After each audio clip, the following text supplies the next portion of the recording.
ना वैशाली सब नहीं रिलेटेड है। नमस्कार. वैशाली पंडित YouTube चॅनेलवर तुम्हा सगळ्यांचं स्वागत आहे. तुझ्या विना कशी सावरू मी हे शीर्षक वाचून आपल्या लक्षात आलंच असेल की जोडीदार निघून गेल्यानंतर मागे उरलेली ती हा प्रश्न आकांताने स्वतःलाच विचारते आहे. अशाच एका अनिवार्य आकांताच्या आणि अनावर एकांताच्या रात्री माझं आपल्या उमाताई कुलकर्णींशी फोनवर बोलणं झालं.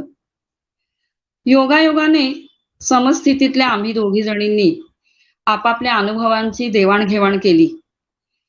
माझ्यापेक्षा 2 वर्ष या बाबतीत इयत्तेने पुढे असलेल्या उमाताईंनी आपला अनुभवी आणि स्नेहाचा हात माझ्या हातात दिला आणि मला जगण्याची पुढची पाऊलवाट दाखवून दिली. माझ्या असं लक्षात आलं की त्या बोलण्यावरून माझ्या आकांताच्या उसळलेल्या लाटा थोड्याशा स्थिर व्हायला मदत झालेली आहे, कमी व्हायला मदत झालेली आहे, त्याची तीव्रता कमी व्हायला मदत झालेली आहे. आणि पटकन जाणवून गेलं की अशी मदत जर आमच्या स्थितीतल्या काही मैत्रिणींना झाली तर बघावी. या हेतूनं उमाताईंशी मी अशी आपण चर्चा करूया का असं बोलले आणि उमाताईंनी सुद्धा मोठ्या मनानं मला तयारी दाखवली. अर्थातच ही चर्चा किंवा हा कार्यक्रम तुमच्यापर्यंत आणण्याचं शाब्दिक आणि तांत्रिक सगळं श्रेय माझी जिवलग मैत्रीण मालवण कॉलेजमध्ये सका पाटील महाविद्यालयात शिकवत असलेली प्राध्यापक डॉक्टर सुमेधा नाईक हिला देते मी. कारण हिच्याजवळ मी ही कल्पना बोलून दाखवल्या क्षणीच परकाया प्रवेश केल्यासारखी तिने ती कल्पना उचलून धरली आणि आज ती मूर्त स्वरूपात आणायला मोठी मदत करते आहे. आजच्या या चर्चेची सुमेधा ही संवादक आहे. अर्थातच याच्या पुढची सगळी सूत्र मी प्राध्यापक डॉक्टर सुमेधा नाईक यांच्याकडे देते. नमस्कार. तुझ्या विना कशी सावरू मी. आजचा विषय वेगळा आहे हे वैशालीनं सांगितल्याप्रमाणे तुम्हाला नावावरून लक्षात आलं असेलच. आज आपण 2 ज्येष्ठ लेखिकांच्या सोबत संवाद साधणार आहोत. मी आपणा दोघींचे देखील स्वागत करते. आपल्या पहिल्या अतिथी किंवा पहिली सखी, ज्येष्ठ सखी म्हणते मी, डॉक्टर उमा विरुपाक्ष कुलकर्णी. मराठी साहित्यातलं मोठं नाव, सुप्रसिद्ध लेखिका आणि कन्नड साहित्याची मराठी वाचकांना ओळख करून देणाऱ्या अनुवादक. तंतू, पर्व, कशीर यासारख्या आणि यापेक्षाही 20 पेक्षा अधिक अशा अनुवादित केलेल्या कादंबऱ्या त्यांच्या अविस्मरणीय आहेत. या व्यतिरिक्त काही कथासंग्रह, नाटके आणि आत्मचरित्रे यांचा देखील त्यांनी अनुवाद केला आहे. तसेच त्यांचे स्वतंत्र लेखन देखील आकाशवाणी आणि चित्रवाणीवरून प्रसारित झालेले आहे. उमाताईंनी एका वेगळ्या लग्नाची गोष्ट, मावशीचा सल्ला, केतकर वहिनी ही स्वतंत्र ग्रंथ निर्मिती देखील केलेली आहे.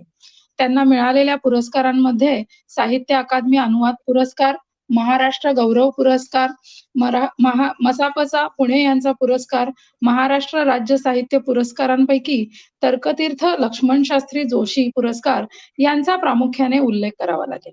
उमाताई, आजच्या या संवादामध्ये तुमचे हार्दिक स्वागत. माझी दुसरी ज्येष्ठ मैत्रीण आहे वैशाली श्रीनिवास पंडित. वैशालीताईंच्या दीपमाळेची फुलं, आगीन झाड, असा घडला सेनानी, 5 दशक 9 सुटे, कल्याण कटोरा, श्री विजय ग्रंथाचे साहित्यिक पारायण, मंत्रभूल या सर्व साहित्य संपदेने मराठी वाचकांना समृद्ध केलेले आहे. त्याचबरोबर तरुण भारत, लोकमत, सकाळ या मराठी दैनिकांमध्ये त्यांची वैशिष्ट्यपूर्ण शैलीतील सदरे प्रसिद्ध आहेत. तसेच कथाकथन हा वैशालीताईंचा हातखंडा विषय आहे. या व्यतिरिक्त समाज माध्यमातून सातत्याने त्यांचे लेखन सुरू असते. वैशाली, तुमचे देखील या संवादामध्ये मी हार्दिक स्वागत करते. तुम्हा दोघींना जोडणारा साहित्याचा धागा आहेच, पण आज ज्या विषयावर बोलत आहोत त्या विषयाला दुःखाची एक मोठी किनार आहे. साधारण 2 वर्षांपूर्वी उमाताईंचे पती विरुपाक्ष कुलकर्णी यांचे निधन झाले आणि 1 वर्षापूर्वी वैशालीताईचे पती श्रीनिवास पंडित यांचे निधन झाले. यानंतरचा दोघींचा एकाकी जोडीदाराच्या विना हा प्रवास सुरू झाला आहे. तर त्या प्रवासाबद्दल आता काही कालावधीच्या नंतर आपण समजून घेणार आहोत.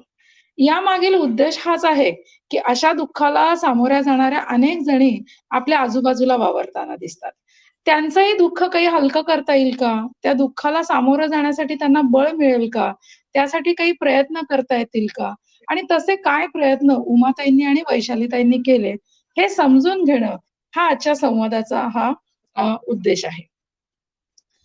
सुरुवातीला मी उमाताईंना विचारू इच्छिते, की सरांची म्हणजे विरुपाक्ष कुलकर्णी सरांची तुमच्या जोडीदाराची साथ संपल्याच्या नंतर जी तुमची मानसिक अवस्था झाली, शारीरिक अवस्था झाली, वेगवेगळ्या वेदना, दुःख भोगावं लागलं. तर आज आता एवढा कालावधी म्हणजे साधारण 2 वर्षांचा कालावधी उलटल्याच्या नंतर तुम्ही याच्याकडं कशा पद्धतीनं बघता किंवा तुम्हाला ती स्थिती शब्दबद्ध करता येईल का?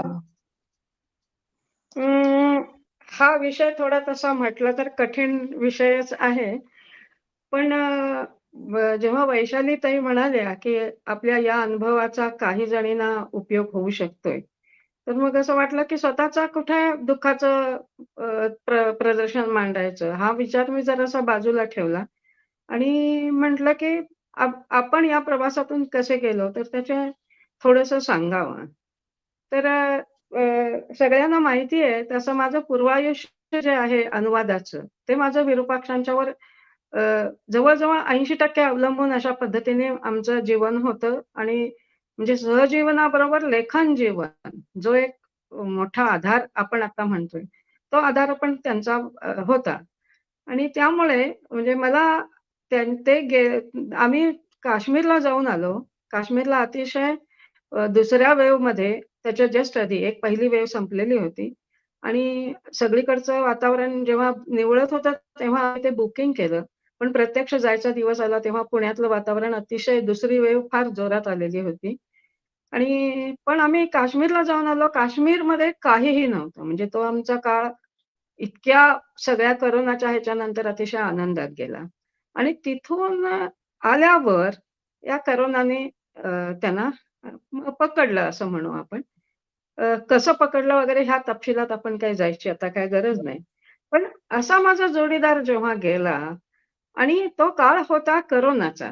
त्यामुळे त्या काळामध्ये ज्या काळात आपल्याला माणसांची मॅक्सिमम गरज असते, किंबहुना आयुष्यभर आपण माणसं सांभाळतो यासाठी, की आपल्या अशा कठीण प्रसंगी ती आपल्या कामाला येतात.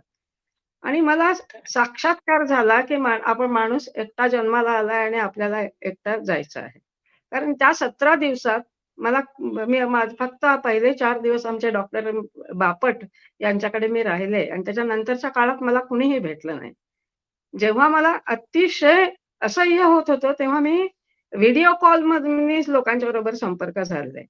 त्यामुळे पहिला जो अटॅक हल्ला होतो आपल्यावर, म्हणजे समुद्रात आपण कोकण तुमच्या लोकांना माहिती आहे, अचानकपणे एखादी लाट आली, की ती पहिली लाट आपण बेसावध असेल, तर तुम्हाला भुई सपाटच करते आणि त्याच्यापुढे काही इलाज नसतो. त्यामुळे तो पहिला जो धक्का असतो, त्याला आता आपण काहीही, कितीही, काहीही म्हटलं, तरी तो धक्काच असतो.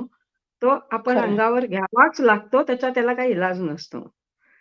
पुढे आपण त्या लाटेतून आपण कसे सावरतो, या विषयाची मला वाटतंय आजच्या या कामाच्या निमित्ताने आपण जर चर्चा केली, तर काय आहे, की सदैव प्रत्येकाला पाहिजेच असतं, कुणालाच ते तुटावं असं मनात नसतं. पण तो आघात बरोबर. होतो आणि तो झाल्यानंतर आपण त्याच्यातून कसं बाहेर पडायचं. तर मला वाटतंय, की आपण या पद्धतीने आपण पुढची आपल्या गप्पा आपण मारूया. नक्कीच. तुम्ही म्हणालात तसं समुद्राची एखादी लाट, खरं तर ती साधी-सुधी लाट नाहीये. त्सुनामीची लाट आहे असं मला वाटतं. त्सुनामीची लाट जसं सगळं आपलं अनेकांची, असंख्यांची आयुष्य स्वतःच्या चपेटमध्ये घेतं, तसं हा जो जोडीदाराच्या मृत्यूचा धक्का आहे,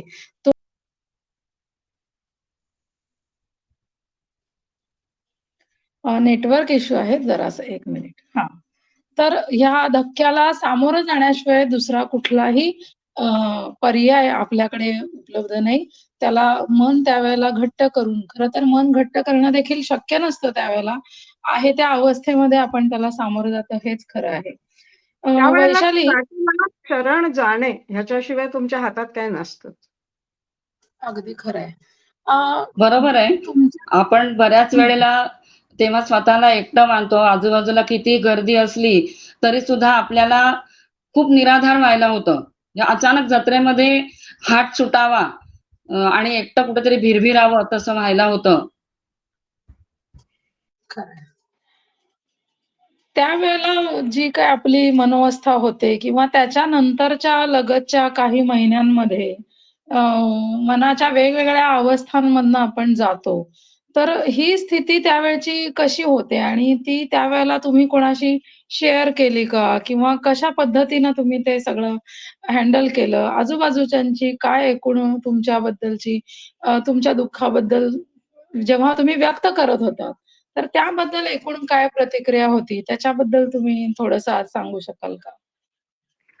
माझ्या बाबतीत तर असं झालं, की फोन हा एकमेव आधार होता तेव्हा आणि फोनवरून मी माझी जवळपासची जी काही मंडळी होती, ती सगळी माझ्याशी संपर्क साधायची आणि इतक्या लांबून काय सांगणं शक्य आहे, ते सांत्वन ते करायचे. म्हणजे खरंच. परिस्थिती मा मा मी ज्या विशिष्ट परिस्थितीमध्ये सापडलेली होती, ती परिस्थिती नॉर्मल परिस्थिती नव्हतीच. त्यामुळे बरोबर. फक्त काय झालं म्हणजे असं म्हणजे जवळ-जवळ वेड लागण्यासारखी जी काही परिस्थिती होती, त्या काळामध्ये मला आधार जो मिळालेला होता, त्या 1-2 गोष्टींचा आहे. तिथं मला या गोष्टी मला सांगणं आवश्यक वाटतं. मी जेव्हा इथं एकटी घरी राहायला आले, डॉक्टरांच्या घरातून 4 दिवस त्यांच्याकडे राहिले आणि नंतर मी पण पॉझिटिव्ह झाले.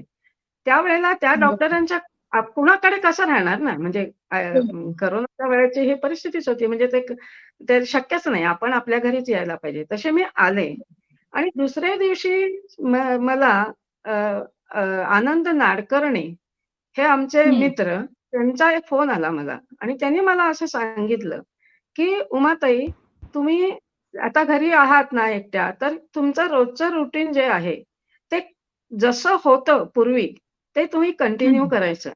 म्हणजे पेपर आला तर पेपर वाचायचा, चहा घ्यायचा, नाश्ता करत असाल तर नाश्ता बनवायचा, खायचा.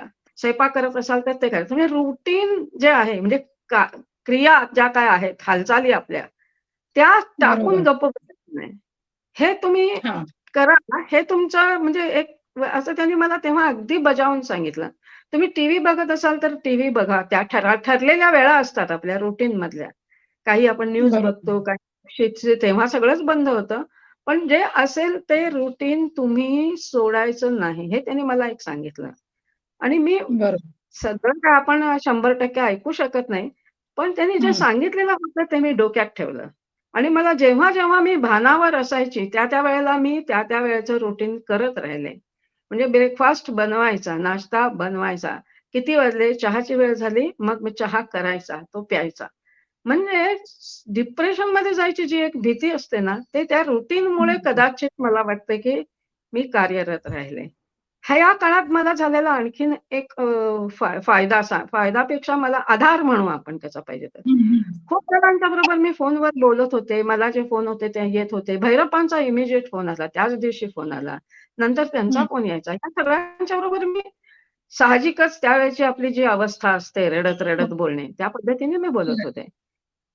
एक मला या त्या वेळेला आणि एका मैत्रिणीचा फार मोठा उपयोग झाला. अंजली जोशी नावाची एक सायकॉलॉजिस्ट मैत्रीण आहे माझी. हं. तिचं आपण तिला लेखिका म्हणून ओळखतो. तिचं मी अल्बर्ट एलिस पासून तिची अनेक पुस्तकं आहेत. विरंगी मी, विमुक्त मी आणि आता नुकतं तिचं आलेलं गुरु विवेकी भला अशी ती त्या विषयातली आहे. तिने मला फोन अच्छा. करून सांगितलेलं होतं, की कुठलीही मदत घ्यायला नाकारायचं नाही. कुठलीही मदत लागेल ती घ्यायची. त्या परिस्थितीमध्ये जेवढी असेल ती. आणि मग मी याचा फायदा घ्यायची. रात्री हं. अपरात्री जेव्हा मी खूप अस्वस्थ असायची, तेव्हा तेव्हा मी तिला WhatsAppवर माझ्या मनात उद्भवलेले भावना, उद्वेग, विचार, ज्याला मला तोंड देता येत नाही असे विचार, त्यावेळेला जे असे विचार भरपूर गोंधळ होतो डोक्यामध्ये, निर्णय घ्यायला बरोबर. येत नाही. हे सगळं मी तिला टाइप करून एकदा ते व्यक्त झालं ना, टाइप करताच मी कितीतरी रिलीफ मला मिळायचा. आणि ते तिला मी रात्री पाठवायचे आणि मग मला झोप लागायची. आणि हं. दुसऱ्या दिवशी तिचा जेव्हा वेळ असेल त्यावेळेला ती मला फोन करायची आणि मी जे प्रश्न विचारलेले असतील किंवा मी माझी ज्या भावनाचा कोंडमारा त्यावेळेला चाललेला असेल, त्या सगळ्याला ती मला उत्तरं द्यायची. आणि तोपर्यंत बरोबर. माझा पण त्यातला भावनिक कल्लोळ थांबलेला असायचा. आणि मी वैचारिक लेव्हलवरती जे सांगते ते ऐकून घ्यायच्या मनस्थितीत असायची, की जेव्हा आपला असा कॅवॉस चाललेला असतो, तेव्हा आपण कुणाचं हं, ऐकून पण घेऊ शकत नाही. तर बरोबर, अशा बरोबर. परिस्थितीमध्ये मला तिचा उपयोग झाला. म्हणजे त्या विशिष्ट कालखंडामध्ये आणि एक दिवस असा आला, की मला समोर माणूस पाहिजे असं झालं. त्या दिवशी एक माझी जवळची मुलगीसारखीच मैत्रीण आहे जाई पुणतांबेकर. तिचा हां. मला व्हिडिओ कॉल आला आणि तिने मला व्हिडिओ कॉलवर "उमाताई मी तुम्हाला एक गाणं म्हणून दाखवते." असं म्हणून तिने मला एक गाणं म्हणून दाखवलं आणि मला असं असा एक असा रिलीफ वाटलं आणि त्याच्यानंतर मी सगळ्यांना व्हिडिओ कॉल केले एक दिवसभर. त्या दिवशी 2 दिवस मी नुसते व्हिडिओ कॉल करत होते. म्हणजे त्या समोरच्यांना न विचारता, की मला माणूस दिसू दे. म्हणजे खरं मी आहे. हे सांगते, की हे सगळं जे आहे ना, हे थोडंफार तुम्ही विचारलेल्या प्रश्नाबरोबर कोरोनाचा कालखंड याच्याशी पण निगडीत आहे. अगदी, पण अगदी. मला बरोबर. वाटतं मी त्याच्यात कसा-कसा मार्ग त्या त्या ते दिवस मी कसे काढले हेच मला सांगणं मी हेच सांगणार ना, मी आणि काय हो. सांगणार. अगदी. नाही खरं तर तुम्ही इतर घटना ज्या घडतात त्याच्यापेक्षा अत्यंत वेगळ्या आणि विचित्र परिस्थितीतून तुम्हाला जायला लागलं. एकतर जोडीदार नसणं आणि त्यानंतर पुन्हा तुम्हाला स्वतःला कोव्हिड होणं आणि त्या ह्याच्यामध्ये तुम्ही एकट्या तिथं असणं म्हणजे क्वारंटाईन झालेल्या स्थितीत असणं आणि त्यामध्ये हे सगळं झेलणं आणि त्यातनं तुम्ही काढलेले जे मार्ग आहेत आणि जे लोकं आपल्याला मार्ग दाखवायला उभे आहेत, त्यांचा बोट धरून चालणं. हे हो, तुम्ही हे केलं म्हणजे ते अवेरलं नाही तुम्ही. त्यांचे हो. सल्ले तुम्ही मानले. मला डॉक्टर असं वाटतं, नाडकर्णींचे की सल्ले आपण जेव्हा हं, धडपडतो ना, तेव्हा आपल्याला काठी आधाराला लागतेच. ती आपण बरोबर. बरोबर. घ्यायलाच पाहिजे. घ्यायलाच पाहिजे. फक्त ती काठी आधारासाठी आहे एवढं लक्षात ठेवायला पाहिजे. तो आपला पाय होऊ शकत नाही. पाय आपलेच बरोबर, पाहिजे. त्या पायऱ्यांनीच आपल्याला बरोबर, चालायला पाहिजे. पण तोल बरोबर. जात असेल ना, तर माझ्या पायावर अनावश्यक भार देऊन आपण चालायचा प्रयत्न केला, तर आपण धडपडून पडू. त्यापेक्षा त्यावेळेला आधार घ्यायला अगदी. पाहिजे. मला घेतला आणि मला त्याचा खूप उपयोग झाला. बरोबर. आणि जेव्हा आपण अशा पद्धतीनं धडपडतो, आधार न घेता धडपडतो, तेव्हा आपण घरातल्या इतरांच्या वरती सुद्धा कुठेतरी हे होऊ शकतो. त्यांना सुद्धा त्याचा त्रास होऊ शकतो. या सगळ्याबद्दल वैशाली तू थोडंसं बोलशील तर मला जरा बरं वाटेल. हो. आपण ज्या परिस्थितीमध्ये असतो, तेव्हा आपल्याला वाटतं, की सगळ्यांनी आपल्या शेजारी येऊन बसावं, आपल्या जवळ असावं, म्हणजे आपल्या जवळपास माणसं असावीत असंच सारखं वाटत असतं. पण हळू परिस्थितीचं भान येतं, की आपल्या घरातली आपली मुलं, सुना, नातवंड त्यांना त्यांचंही आयुष्य आहे. त्यांचं रुटीन आहे आयुष्य म्हणण्यापेक्षा. त्यांनाही दुःख झालेलंच आहे. त्यांनाही आपल्या परिस्थितीचा काही आनंद होत नाहीये. पण तरीसुद्धा आपल्या दुःखाची एक प्रत आणि त्यांना असलेल्या दुःखाची प्रत ह्याच्यामध्ये थोडासा फरक असा येतो, की आपल्या समोरचं सगळं म्हणजे माझ्या वयात आता ज्या आहेत, हे संसार झालेले आहेत आणि आता गरज आहे जोडीदाराची. त्या क्षणी शेअरिंगला आपल्याला कोणी नाही. आता संसारातले काही आपले उपक्रम राहिलेलेच नाहीयेत. तर मुलांना त्यांचे संसार आहेत, त्यांचे आयुष्य आहेत आणि अशा वेळेला कुठेतरी आपण मागे थांबलोय असं वाटतं. आणि त्यावेळेला मात्र जाणवतं, की सगळे असूनही आपण एकटे असतो. आणि बऱ्याचदा ना सगळेजण म्हणतात सांत्वनाला येणारे, की असू दे आता मुलं आहेत, सुना आहेत, नातवंड आहेत, त्यांच्याकडे बघा. अगदी बरोबर आहे. म्हणजे सख्खे नातेवाईक असतात, भाऊ असतात, बहिणी असतात, सगळे असतात. पण तरीसुद्धा आपल्यात फुटून असं वाटत असतं त्यावेळेला, की हृदयाची जागा किडनी घेऊ शकणार नाही किंवा फुफ्फुसाची जागा दुसरे अवयव घेऊ शकणार नाहीत. तसंच आपल्या जोडीदाराची जागा दुसरी कोणी घेऊ शकणार नाही. या परिस्थितीतून वर येण्यासाठी स्वतःलाच त्या एकटेपणातून बाहेर काढणं गरजेचं आहे, हे मला आपोआप शिकावं लागलं. म्हणजे परिस्थितीने ते शिकवलं गेलं, की आपले आपण रुटीन सुरू करायलाच हवंय. रोज-रोज उठून तुम्ही कोणी चहा घेतलात का? जेवलात का? असं विचारणं शक्य नाहीये आणि असं अपेक्षाही धरू नये. आणि आता ह्या स्टेजला तर मला असं वाटतं, की माझी तब्येत चांगली ठेवणं ही माझ्या मुलांना आणि सुनांना मदत असेल, मोठी मदत असेल माझ्याकडून. कारण आपण दुसरं काहीच करू शकणार नाही. तर दुःखातून बाहेर येणं इतकं सोपं नाहीये, की एका खोलीतून दुसऱ्या खोलीमध्ये जाणं एवढं. पण तरी सुद्धा जसे आधार उमाताईंनी सांगितलं ना, तसा मला जो आधार एक भक्कम अशी काठी मिळाली ती उमाताईंची मिळाली. हे अगदी मला आनंदाने सांगावसं वाटतं, की खरोखरच त्यांच्याकडे बघितल्यावर त्यांचे अनुभव ऐकल्यानंतर मी असं तयार झाले, की आता आपण हळू-हळू स्वतःसाठी जगायला सुरुवात करायची आहे. स्वतः एकटं-एकटं असं जगायला सुरुवात करायची आहे. तर खूप मदत झालेली आहे मला उमाताईंची. मला इथं बरोबर. आणखीन एक जरा असं सांगावं लागतंय, की मी तुम्हाला माझं सांगितलं, माझं रुटीन किती आमचं एकमेकांमध्ये गुंतलेलं होतं. म्हणजे प्रॅक्टिकली सुद्धा म्हणजे इमोशनली आपण तोलू शकत नाही. कुणाचंच कुणाचं तोलू शकत नाही आपण. पण त्याशिवाय प्रॅक्टिकली, की माझं रोजचं लेखन थांबलं माझं. लेखन मी तर काय हं, लेखन कशी करू? किंवा असं इथपर्यंत सगळं. माझी आणि एक सवय होती, की मी सगळं शेअर करायची. म्हणजे मी एक दिवस हं, त्या आमच्या अंजलीला मेसेज टाकला, की मला माझं आयुष्य असं निम्मं मी जगतीये असं मला वाटतंय. कारण मला मला अशी सवय होती, की एखादा अनुभव घडला, काहीही घडलं, तर मला विरोपक्षांना सांगायची सवय होती आणि तो सांगितल्यानंतर माझा तो अनुभव पूर्ण झाला असं मला वाटायचं. तोपर्यंत मला माझा अनुभव आता एखादा सिनेमा आपण बघितला, तर तो माझा अनुभव पूर्ण व्हायला पाहिजे ना. तर त्याच्याविषयी सगळं हं. यांना सांगितल्याशिवाय माझा तो अनुभव पूर्ण व्हायचा नाही. तर मी तिला एक दिवस ही माझी भावना बोलून दाखवली, की म्हणजे माझं असं होतं आहे. त्यावेळेला तिने मला ज्या गोष्टी सांगितल्या त्या मला खूप उपयुक्त ठरल्या म्हणून मला इथे शेअर करायला आवडेल. तर नक्कीच. ती बरं. मला काय म्हटली, की तुमच्या सुदैवाने तुम्हाला तुमचा नवरा असा मिळाला, की तुम्ही सगळ्या गोष्टी त्यांच्याबरोबर शेअर करू शकत होता आणि त्याला पूर्णत्व येत होतं. पण ती मला म्हणाली, "तुम्ही आठवून बघा, तुमचे असे काही अ, अ, जागा असतील, की त्या विषयावर तुम्ही अमक्यांशीच बोलता. ते तुम्ही सगळं हं, हं. विरूपाक्षांशी बोलत असणार किंवा काही बरोबर. आता चित्रकला या विषयावर मी विरूपाक्षांशी बोलत नव्हते. मी शरद तरडे, सुचेता तरडे यांच्याशी बोलत होते. हं. संगीत, शास्त्रीय संगीत हा त्यांचा खूप आवडीचा विषय होता. त्या विषयावर ते कधी माझ्याशी संवाद साधायचे नाहीत. माझा भाऊ राजेंद्र कुलकर्णी बासरी वादक आहे. त्याच्याशी ते हं, बोलायचे. तर हं. अंजलीने मला सांगितलं, की तुम्ही आठवण करून बघा. तुम्ही स्वतःला वेळ द्या आणि आठवण करून बघा. जगण्याचे वेगवेगळे स्त्रोत तुम्ही वेगवेगळीकडनं घेत असता आयुष्यामध्ये. तुम्हाला असं हं, वाटतं, की हं. तो स्त्रोत तुम्ही एकीकडनंच घेता. तुमच्या सुदैवाने तुम्हाला साहित्य वगैरे या विषयात एकच व्यक्ती तुम्हाला भेटली. तरी बरोबर. त्यांच्याबरोबर सुद्धा काही गोष्टी तुम्ही वेगवेगळ्या स्त्रोतातून तुम्ही घेत होता. त्या म्हणाल्या तिने मला असं सांगितलं, की आता तुम्ही शांतपणे बसा आणि आठवा, की हे स्त्रोत कुणा-कुणाकडनं तुम्हाला हे स्त्रोत मिळत होते. तुम्ही सिनेमाविषयी विरूपाक्षांना सगळं जरी सांगितलं, तरी त्याच्यावर चर्चा तुम्ही आणि कुणाशी तरी करत असाल किंवा हं, हं, तुम्ही हं. चित्रकलेविषयी तर सांगितलं.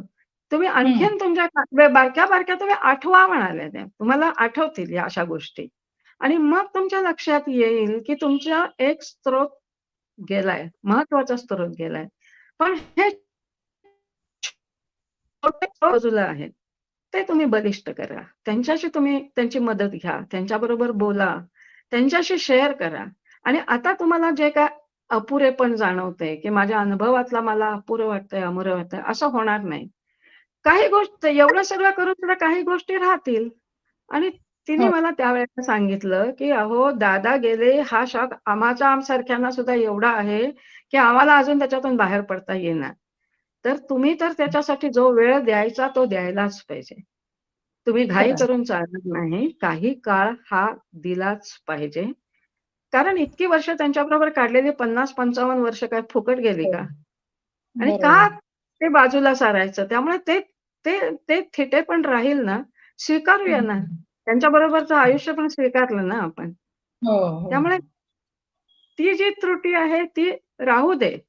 पण राहू दे. जगायला इतर असे छोटे-छोटे, छोटे-छोटे जे काही धागे मिळतायत ना, त्यांचा आधार घेऊया आणि आपण कुठे अमरपट्टा घेऊन आलोय. ते पुढे गेलेत, आपण मागोमाग जाणारच आहोत. तितके खरं दिवस आहे. त्यांनी आपली इतकी छान योग्य सगळी योजना करून ठेवले ना, मग त्यांना हो. का अपयश द्यायचं? आपण त्या सगळ्याचा त्यांनी का हे सगळं करून ठेवलंय? आपण ठीक जगावं म्हणून. त्यामुळे हं. आपल्याला ते त्या त्रुटी सकट, ती जी आपली त्रुटी असेल त्या त्रुटी सकट आजूबाजूचे आधार घेऊन आपण जगायला पाहिजे. हे मला जेव्हा अंजलीने सांगितलं, तर मी खरोखर त्याच्यावर विचार केला आणि मी शोध घ्यायला लागले. आणि मग लक्षात आलं, की मी या विषयावर यांच्याशी बोलू शकते. आपल्याला खूप मोठा मित्रपरिवार हे जे आम्ही अनुवादाचं काम केलं त्यातून गोळा झालेला आहे. आणि हे हं. सगळे आपल्यात आपलीच माणसं आहेत. आणि बरोबर. आता वैष्णवीताई म्हणाल्या त्यातल्या कुठल्याही नात्याला आपण लटकून राहू शकत नाही. पण ते हं. सगळे आपल्याला आधार देतात. त्यामुळे त्यांच्या सोयीने, आपल्या सोयीने तो आधार घ्यायचा आणि पुढे जायचं. अगदी बरोबर आहे. खरं मी आहे. खरं तर अंजलीताईंना ओळखत नाही. पण आता मी अगदी मनापासून त्यांचे आभार मानेन. कारण त्यांनी हे जे काही सांगितलं आणि आज तुम्ही आम्हाला सगळ्यांना हे सांगताय, हे निश्चितपणे सगळ्यांना खूप उपयोगी ठरणार आहे, की व्यक्त व्हायला पाहिजे आणि वेगवेगळ्या गोष्टींवरती वेगवेगळ्या लोकांशी आपण बांधले गेलेले आहोत. प्रत्येकाशी वेगळे-वेगळे धागे आपले जोडलेले आहेत. ते शोधले पाहिजेत. एक ही दुःखद घटना घडल्याच्या नंतर आपल्याला वाटतं, की हे सगळे धागे तुटलेले आहेत. सगळी पूर्ण विस्कटलेलं आहे, उद्ध्वस्त झालेलं आहे. पण असे बारीक-बारीक धागे सगळे शोधणं आणि त्यांच्याशी पुन्हा जोडून घेणं आणि आपलं मन त्यांच्याकडे व्यक्त करत राहणं आणि ते सातत्यानं करत राहणं, एक प्रकारचा तो ह्या दुःखातून बाहेर पडण्यासाठीचा अभ्यास आहे असं मला वाटतं. थेरपी वैशालीताई आहे. आपण हां, थेरपी आहे थेरपी असं आहे. म्हटलं. अगदी बरोबर. वैशालीताई तुम्ही मला सांगा, की तुम्ही आता 1 वर्षाचा कालावधी यातून गेलात. तर या कालावधीमध्ये तुम्ही वेगवेगळ्या विषयांवरती असा कोणाकोणाशी संवाद साधू शकलात, बोलू शकलात स्वतःच्याबद्दल, स्वतःच्या दुःखाबद्दल कसं बोलू शकलात? किंवा अ, कसं काय हे केलत तुम्ही ते जरासं सांगा? एक तर उमाताई म्हणाल्या तसं सुरुवातीच्या काळात कोणाशीही फोनवर बोलताना हा विषय निघाला की आधी रडारडच व्हायची. पण हं. ह्या रडण्याला समजावून घेणारे जे मित्र-मैत्रिणी म्हणजे माझा जो मैत्रिणींचा परिवार आहे, ऐलमा, पैलमा, अक्षरदेवा यातली प्रत्येक जण मला समजून घेत होती. मला स्वतंत्रपणे फोन करत होती आणि माझ्याशी बोलत होती. मला एकटं टाकत नव्हती त्यावेळेला. त्यानंतर माझे वाचक, बरेचसे वाचक असे होते, की आवर्जून मला फोन करत होते. त्यानंतर माझे नातेवाईक, की ज्यांनी मला घरी राहायला बोलावलं, काही माझ्या मैत्रिणींनी घरी राहायला बोलावलं आणि 2-2 दिवस का होईना, पण एक वेगळ्या वातावरणामध्ये ठेवलं. एक आवर्जून सांगायलाच पाहिजे असा अनुभव म्हणजे अगदी यांना जाऊन 4च महिने झालेले होते आणि माझं नवीनच पुस्तक आलेलं होतं मंत्रफूल नावाचं. तर मी पूर्ण उदासीन होते त्या पुस्तकाबद्दल, की आता पुस्तक आलंय खरं, ठीक आहे, वाचकांपर्यंत जाईल, वाचक वाचतील. मला काही फारसं त्याच्याबद्दल आत्मीयता वाटत नव्हती. पण सुमेधा नाईक हिने पहिल्यापासून मला सांगितलं होतं, की "हे तुझं बाळ आहे. त्याची तू आबाळ करू नकोस." आणि हे ती सांगत असतानाच देवयानी आजगावकर या ज्या नाव्हेलीतली माझी मैत्रीण आहे, तिने आणि तिच्या यजमानांनी अ, त्र्यंबक आजगावकरांनी या पुस्तकाचं आपण होऊन प्रकाशन समारंभ केला आणि मला कोणत्याही तऱ्हेची तोशिष लागू न देता फार उत्तम तऱ्हेने दणक्यात समारंभ केला आणि म्हणाले व्हायलाच पाहिजे. त्यातनं म्हणजे मला आश्चर्य वाटलं, की काही खरं म्हणजे आमची ओळख त्यावेळेला जास्ती नव्हती. पण कुठून तरी कसे तरी धागे जुळत गेले आणि त्या दाम्पत्याने मला पुन्हा माझ्या विश्वामध्ये आणून सोडलं. त्यानंतर कथाकथनासाठी त्यांनी मला बोलावलं. म्हणजे इथे पुन्हा माझ्या क्षेत्रामध्ये मला यायला मदत केली. माझं लेखन आणि वाचन हे मला बऱ्याचदा असं वाटायचं, की काही नाही, अर्थ नाही ह्याच्यामध्ये. काय आपण लिहितोय, कुठे जाऊन कार्यक्रम करायचे वगैरे. निरर्थक वाटायला लागलेलं सगळं माझं जग माझ्या जवळ आणायला या सगळ्या सुहृदांनी मदत केली. माझी मुलं सुद्धा मला या कामामध्ये मदत करत होती. विशेषतः माझ्या दोन्ही सुना यांनी मला फार जाणून घेतलं होतं. म्हणजे 24 तास काही माझ्या जवळ बसून राहणाऱ्या नव्हत्या, पण त्या मनस्थिती समजून घेत होत्या. हे मला फार महत्वाचं वाटलं. त्याच्याबरोबर माझी विहीण कोल्हापूरची तिने सुद्धा संध्या टेंबे त्यांनी सुद्धा मला स्वतः त्यांनी ह्या अनुभवातनं त्या गेलेल्या होत्या. तर त्यांनी सुद्धा मला अशीच हळू बाहेर यायला मदत केली. हे अर्थात ना मी आत्ता समजू शकते, की मला कोणी-कोणी हात त्यावेळेला दिलेले होते. म्हणजे आणि खरंच आहे, की त्या त्यावेळेला ते हात दिले ना म्हणून हळू उठायला झालं होतं. नाहीतर जखमा झालेल्या होत्या, धडपडायला झालेलं होतं. कसं आपण उठून उभं राहणार, कसं जगणार असं वाटत होतं. पण हळू त्यातून आता बाहेर यायला मदत झालेली आहे असं मला वाटतं. मला असं अ, वाटतं, की आता तुमच्या दोघीतला जो संवाद आहे तो म्हणा किंवा तू आता म्हणालीस तो संध्याताईंशी झालेला संवाद आहे. तर ज्या समस्थितीमध्ये अशा आपल्या मैत्रिणी आहेत, त्यांच्याशी बोलण्याचा जास्त उपयोग होतो का उमाताई? अ, असं मला वाटतंय. काय होतंय असा प्रश्न पडतो, की आता मी बोलतीये, हे या व्यक्तीमध्ये समोरचा माणूस समजून घेऊ शकेल का? हं, म्हणजे हं, हं. कसं, की आता मग ह्याच्यातून बाहेर पडायचं आहे. स्पेशली आपण आजकालच्या दिवसात आपण एकटे राहायचा प्रश्न येतोय आणि एकटे हो. राहताना तुम्हाला अपंग होऊन राहून चालतच नाही. तुम्हाला तुमच्या पायावर तुम्ही उभे राहिला तरच तुम्हाला तुमचे नातेवाईक एकटं राहायला देतील. नाहीतर हो. बरोबर, तुम्हाला जातील आपल्याबरोबर. तुमची मुलं-बाळं बरोबर. काय असतील ते, की नाही, तू काय एकटी राहायला लायक नाहीस. तू चल, असं होईल. खरं हं. त्यामुळे आपण एकटं राहायचं म्हणजे आपण आपली काळजी घेत, मानसिक काळजी सुद्धा. शारीरिक हो. काळजी तर घ्यायलाच पाहिजे आणि त्याच्याबरोबर मानसिक काळजी सुद्धा. आणि नाही तर बरोबर. आपण एकटे राहतो एकेका घरामध्ये. जर का आपल्याला काय अंजारायला, गोंजारायला नेहमी आपल्याबरोबर कोणी असेल असं नाही. तर हं. त्यामुळे हे आपण हे करायला पाहिजे आणि मग आपण आता कसं वैशालीताई एका विशिष्ट टप्प्यावर माझ्याशी बोलल्या. मी त्यावेळेला हो. एका विशिष्ट टप्प्यावर बोलू शकायच्या लेव्हलला मी होते आणि बरोबर. ऐकून घ्यायच्या लेव्हलला त्या होत्या. त्यामुळे हं. कदाचित मी जे बोलते ते आणि त्यामुळे आमचं ये हृदयेचे त्या हृदये घातले असं खरं आहे. झालं. म्हणजे त्या अगदी बरोबर. काय म्हणतायत समजत होतं आणि मी हां. काय सांगतेय ते त्यांना समजत होतं. तर मला बरं. वाटतं की यासाठी जर का विचाराच्या लोकांनी, एका अनुभवातून जाणाऱ्या लोकांनी अ, हो. म्हणजे असं वाटू शकतं आता जेव्हा मी म्हणेन की आपण आपलं आयुष्य नीट जगायला पाहिजे, आपलं रुटीन व्यवस्थित ठेवून राहायला पाहिजे. हं. मी एक शब्द वापरला त्याच्यावरनं आणि नंतर आम्ही दोघी खूप हसलो, की थाटात. हो, सकाळी हो, उठून हो. थाटात आपला चहाचा मग घेऊन पेपर वाचायला बसायला पाहिजे. आता हं, हे हं. थाटा याचा नेमका अर्थ जो आहे ना, हा समजून घ्यायला लागतोय.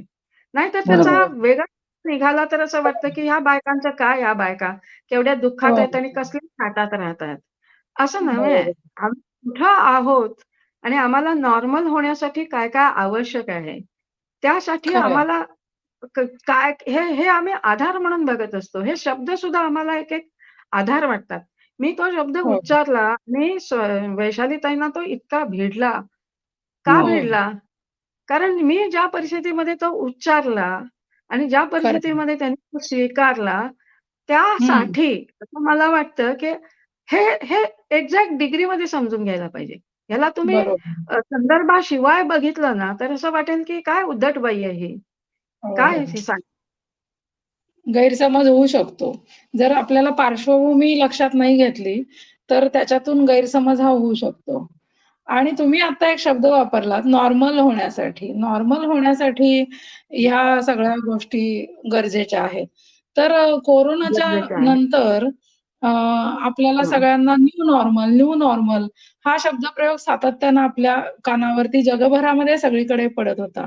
तर मला असं वाटतं, की ह्या हं. दुःखातून बाहेर पडताना सुद्धा एक एरवीचं नॉर्मल आणि हे न्यू नॉर्मल जे तुम्ही म्हणताय रुटीन सुरू हो. करायचं, सगळ्यांशी बोलायचं, समस्थितीमध्ये असलेल्या समान अनुभव घेणाऱ्या आपल्या मैत्रिणींशी बोललं हं. पाहिजे. तर मला असं वाटतं, की हे न्यू नॉर्मल हो. करण्यासाठी अशा महिलांचे काही सपोर्ट ग्रुप वगैरे जर झाले, तर जास्त बरं होईल असं मला वाटतं. वैशाली ताई तुम्हाला काय वाटतं याच्याबद्दल? हो. सपोर्ट ग्रुप ची आयडिया चांगली आहे आणि ते आपोआप होत राहतात. कारण हं, जेव्हा आपल्याला कळतं, की माझ्या ओळखीच्या कोणावर तरी ही परिस्थिती आलेली आहे, त्यावेळेला आपण होऊन नुसतंच तिला कोरडा मेसेज जात नाही. तिला फोन केला हं, हं. जातो आणि तोही तिच्या सवडीने म्हणजे तिची जी मानसिक सवड आहे, त्या सवडीने केला जातो. कारण अतिशय आकांताच्या क्षणी कितीही तुम्ही समजूत घातलीत, तरी ती घातली जात नाही. त्याला 1-2 महिने, 3 महिने जाऊ द्यायला लागतात आणि त्याच्यानंतर मात्र गरज आहे. कारण ते बाहेर येणं गरजेचं आहे. पण ते बाहेर येताना सुद्धा तिला तिचा वेळ देऊन बाहेर आणणं गरजेचं आहे आणि अशा दृष्टीने सपोर्ट ग्रुप्सचा हा पहिलं पाऊल आहे आपलं आजची चर्चा ही असं मला वाटतं.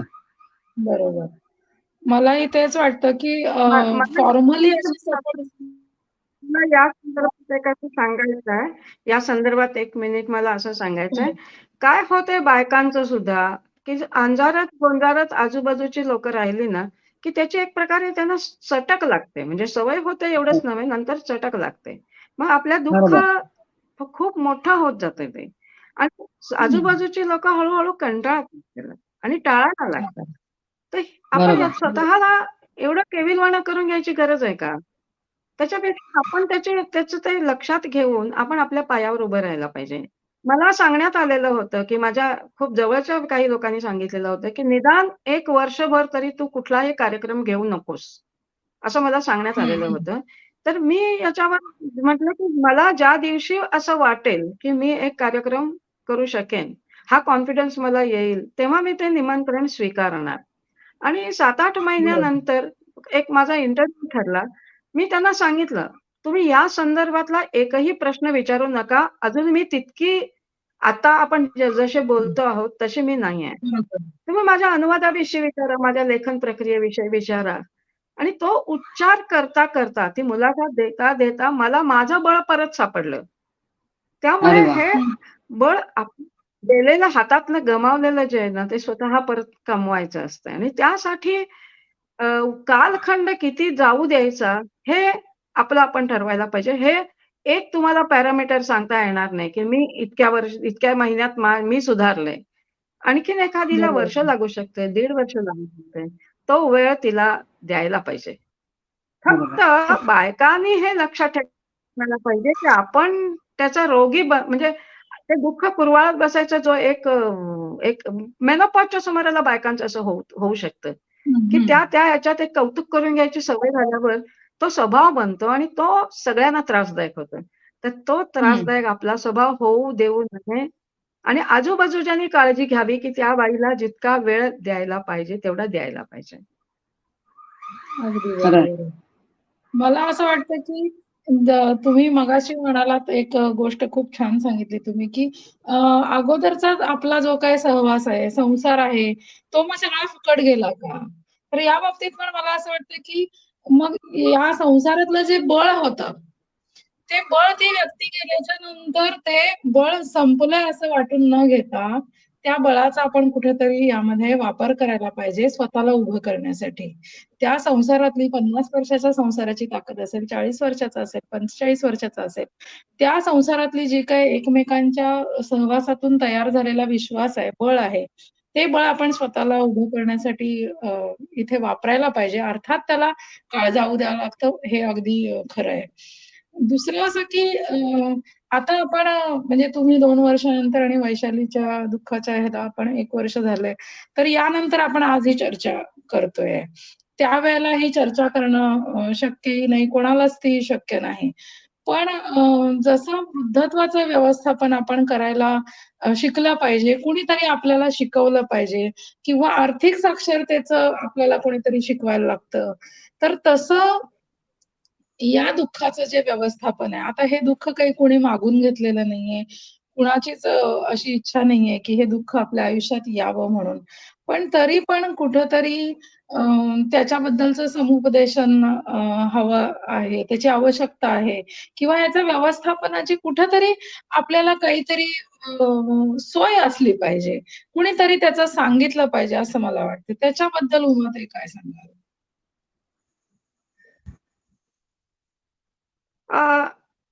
म्हणजे विरूपाक्षांचा स्वभाव वेगळा म्हणजे जे त्यांना जवळनं ओळखतात त्यांना माहिती आहे. त्यांचा खूप फिलॉसॉफिकल आणि खूप पुढचा विचार करायचा अशी त्यांची पद्धत होती. तर ते हं, मला पहिल्यापासून असं म्हणजे गेल्या काही साधारण आमचं जेव्हा प्रौढत्व संपून वृद्धत्वाकडे वाटचाल सुरू झाली, साधारण हं. त्यांची 70 असेल, माझी 60 असेल. तेव्हापासून ते एक वाक्य म्हणायचे, की आता आपण अशा टप्प्यावर आहोत, की कुणाला तरी एकाला माघारी राहावं लागेल. तर आपण त्याची तयारी ठेवायला पाहिजे. त्यामुळे ते स्वतः त्यांनी स्वतःला स्वयंपाकघरात कम्फर्टेबल करून घेतलेलं होतं. आणि ते मला सांगत होते, की बाहेरचे बँकेचे आणि हे ते जे सगळे व्यवहार आहेत, हे तू शिकून घे. म्हणजे ही परिस्थिती मला बीपी आहे, डायबिटीज आहे. त्यांना काही नव्हतं. त्यामुळे ही शक्यता जशी आज माझ्यावर पाळी आली त्याच कोरोनामध्ये ही परिस्थिती त्यांच्यावर पण येऊ शकली असती. तर त्यांचं असं म्हणणं होतं, की ह्याची आपण तयारी ठेवायला पाहिजे आणि साहजिकच आपण बायका जसं म्हणतो, की काहीतरी काय बोलता? असा कसा समोर धडधडीत माणसं असताना असा कसा विचार करता येईल? आणि त्यावेळेला त्यांनी मला मी मी अगदी सुरुवातीला मी जे लाटेचं उदाहरण सांगितलं, तेव्हा त्यांनी सांगितलेलं होतं, तो तो विचार तुम्ही जर का केला नाहीत, तर म्हणजे एका विशिष्ट टप्प्यानंतर तुम्ही थोडे फिलॉसॉफिकल झाला नाहीत, तर जो परिणाम होईल तो भोगायला तयार राहा. परिणाम पहिली लाट तुम्हाला कोलॅप्स करेल, तुम्हाला पाडेल. तुमचा कस कुठे लागेल त्याच्यातून बाहेर पडताना कस लागेल. आणि आधी तुम्हाला कुठल्यातरी लेव्हलवर याची कल्पना असेल, जसं आपण एक मृत्यूपत्र करून ठेवतो एका ठराविक वयानंतर. या पद्धतीने किंवा मेडिकली आपण सांगून ठेवतो, की माझ्या ह्या ट्रीटमेंटच्या पुढची माझी ट्रीटमेंट करायची नाही. अशा बरोबर. पद्धतीने बॅक ऑफ माइंड कुठेतरी हे आपल्याला कुठेतरी फिलॉसॉफिकली माणूस एकटा आलाय आणि एकटं जायचं आहे.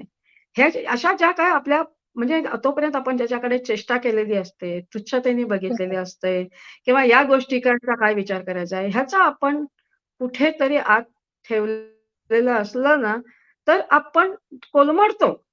पण त्यातून हो. सावरून उभं राहताना त्यांनीच सांगितलेलं हे वाक्य मला आठवतंय.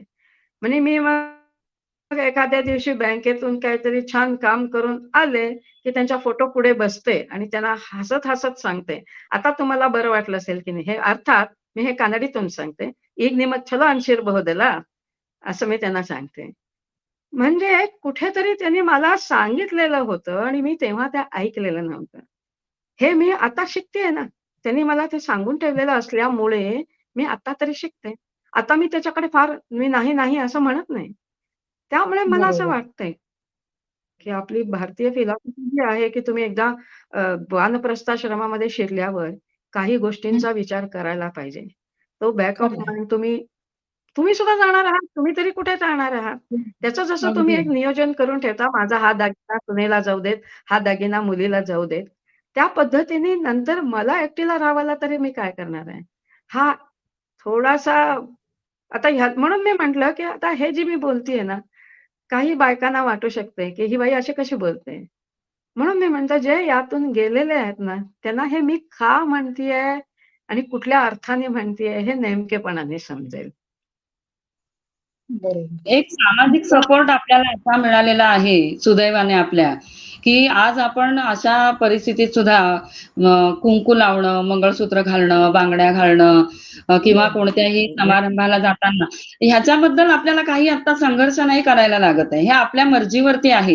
ही एक चांगली गोष्ट आहे. म्हणजे आता ती आपल्याला घुसमट समाज नाही आपली. त्रास देत नाहीये. समाज आपल्याला त्रास देत नाहीये. जो त्रास त्रास देत आहे तो नाहीये. आपला आपल्याला होतो. हो, आणि हो. त्यामुळे बाहेर त्यामुळे पडण्यापेक्षा आपणच यायला पाहिजे. आपल्या मदतीला समाज यायचं कारण नाही. नाही. हां. त्यामुळे आपल्यालाच ते यायला पाहिजे आणि ते यायला सुरुवात होते हळू-हळू ह्याचा मला जाणीव होतेय. कधीतरी एखादा क्षण येतो हो, परत असं विसरलंय असं वाटता-वाटता, सावरलंय असं वाटता-वाटता अचानक बांध फुटतो परत. पण त्या काळापुरतं या ते होऊन तेच जातं. ना. मी काय असं म्हणते, की तोही आवेग यायला पाहिजे. आपण जिवंत आहोत त्याचंच ते लक्षण आहे ना. आणि खरंय. त्यांच्याबरोबर सुखाने काढलेली इतकी वर्ष आहेत, का विसरायची ती? ती असू देत की बरोबर. आमच्याबरोबर आणि त्याच्याबरोबर काय हं. असेल ते थोडी वेदना पण असू देत ना. तो विरह पण असू बरोबर. देत की. का नाकारायचं ते? पण खरं आहे. म्हणून गलित-गात्र होऊन पडायला पाहिजे असं नाही. आपण उलट त्यांनीच कितीतरी ज्या गोष्टी दिलेल्या आहेत, ते मगाशी ह्या फार छान म्हणाल्या, की त्याचंच आपण बळामध्ये रूपांतर करायला पाहिजे आणि पुढे चालायला पाहिजे. खरंय. बरोबर. तुम्ही आता कायदेशीर बाबी आणि बँकेचे व्यवहार वगैरे उमाताई उल्लेख केलात. पंडित सर ज्यावेळेला गेले त्याच्यानंतर वैशालीला पेन्शन आणि सगळ्या कायदेशीर बाबी या सगळ्यातून जायला लागलं. तर वैशाली तुझा जरा अनुभव तू आपल्या अशा ज्या स्त्रिया आहेत, तर त्यांनी यातनं धडा घ्यावा ह्याच्यासाठी जरासं प्लीज तू शेअर कर तुझा अनुभव या बाबतीतला. हो. अ, म्हणजे मला सुद्धा ते असताना ह्या कुठल्याच गोष्टीकडे लक्ष द्यायची गरज भासलेली नव्हती कधी. म्हणजे परस्पर त्यांनी ती कामं केलेली होती. पण ज्यावेळेला आता पेन्शन सुरू करायचे, फॅमिली पेन्शन आहे, तर त्यावेळेला यांच्या शाळेमधले जे क्लार्क ज्यांचे ज्येष्ठ सहकारी होते, कोनगुटकर म्हणून. त्यांनी घरी येऊन मला सगळं मार्गदर्शन दिलं आणि अशा वेळेला एक जाणवतं, की कोणीही अडवणूक नाही केली. म्हणजे ट्रेझरीमध्ये, बँकेमध्ये सगळ्यांनी सहकार्याचा हात दिला आणि कोणी अशी कीव नाही केली. हे मला खूप आवडलं, की कीव न करता सहकार्याचाच हात पुढे केला आणि पटकन कामं झाली. पण ही समजून घेणं किंवा त्याच्यानंतर आपले काही हप्ते बँकेमध्ये द्यायचे आहेत, लोनचे हप्ते आहेत, हे समजून घेणं, हे खूप म्हणजे त्यावेळेला तुमचं दुःख वगैरे सगळं विसरावंच लागतं. हा व्यवहार आपल्या पाठीमागे लागतोच. तो नाही केला तर चालणार नाहीये. म्हणून बरोबर. मग त्यावेळेला आपण ताठपणाने तिथे सामोरं जातो आणि आपोआप शिकतो. ते तिथे पडल्यानंतर हातपाय मारावेच लागतात. तसं येतं आणि त्याच्यातनं एक साक्षरता येते व्यवहाराची, की जी बऱ्याच बायकांना आहे स्वतःला, काहींना नाही. नसणाऱ्या बायका जास्त आहेत माझ्या ओळखीमध्ये. पण ती साक्षरता जर आधीपासूनच आली तर बरं होईल किंवा नसेल आता तर सुरुवात व्हायला हरकत नाही. एक मानसिक तयारी स्वतःची करायला. आणि हा आपल्या चर्चेचा जो विषय आहे की नाही, हा आपल्यापुरता म्हणजे एक अगदी छोटा भाग आहे तो. कारण कितीतरी जणींचे तरुण वयामध्ये जोडीदार निघून जातात. त्यांची दुःख आणखीन वेगळी आहेत आणि ती तर फार म्हणजे आपण कल्पनाही करू शकणार नाही अशी आहेत. मुलं लहान आहेत, त्यांच्या जबाबदाऱ्या आहेत. म्हणजे आता आपला हा छोटासा एक भाग आहे आपल्या भावविश्वाचा, की ज्याच्यात अर्थात तुलना कोणाशीच कोणाची होऊ शकत नाही. कोणाचं दुःख मोठं, कोणाचं छोटं असं नाही होऊ शकत. पण तरी सुद्धा त्याबद्दल बोललं जाणं, आपल्या स्थितीबद्दल बोललं जाणं आणि मोकळं होणं आणि मार्ग निघणं, हा एक चांगला क्षण आहे असं मला वाटतं आणि उमाताई त्या दृष्टीने तुम्ही त्याला एक दीपस्तंभ झालात, असं मला अगदी आदराने म्हणावंसं वाटतं तुमच्यासाठी, की उभं राहायला तुम्ही खरंच मदत केलेली आहे.